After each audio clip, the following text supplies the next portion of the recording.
see all your shining young faces on this auspicious day.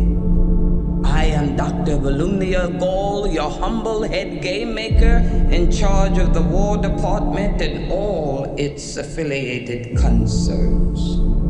I am honored to introduce to you the creator of the Hunger Games themselves, Dean Casca Highbottom.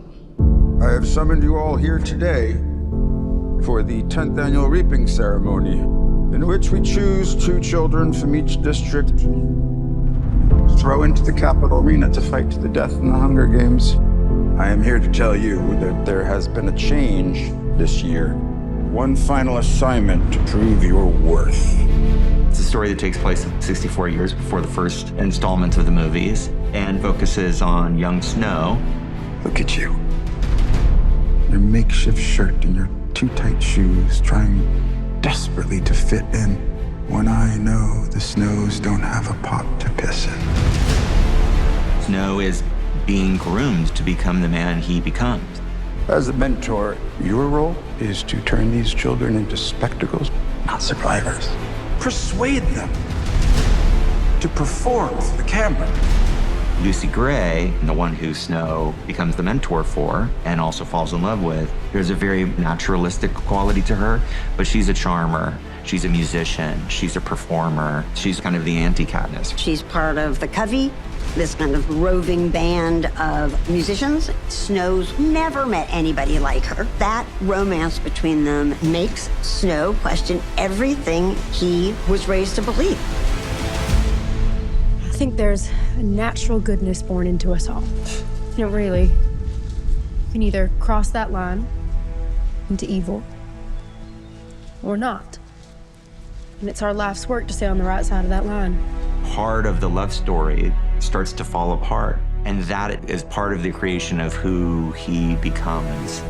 It's the things we love most that destroy us.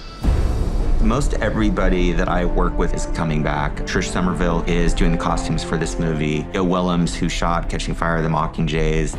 The one new person that I'm really excited about is Uli Hanisch, who's the production designer. We talked about the sort of look and the feel of the movie. The visuals of this movie will be very different than Mockingjay, but there's real consistency in terms of the Capitol architecture.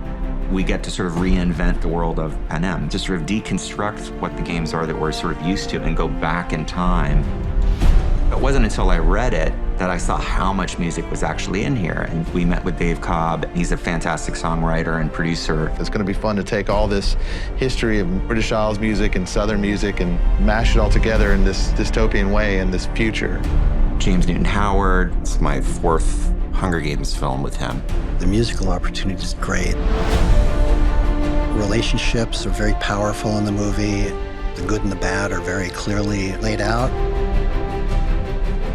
For James and I, it was really fun to explore a new sound for the Hunger Games. Sometimes it's foot stomping and rousing, and sometimes it's haunting, mysterious, and a lot of that is based on the kind of period of the movie itself. But there's going to be some familiar elements as well. Hanging Tree is back in a completely different iteration and treatment. Here, we get to see Lucy Gray coming up with it for the first time.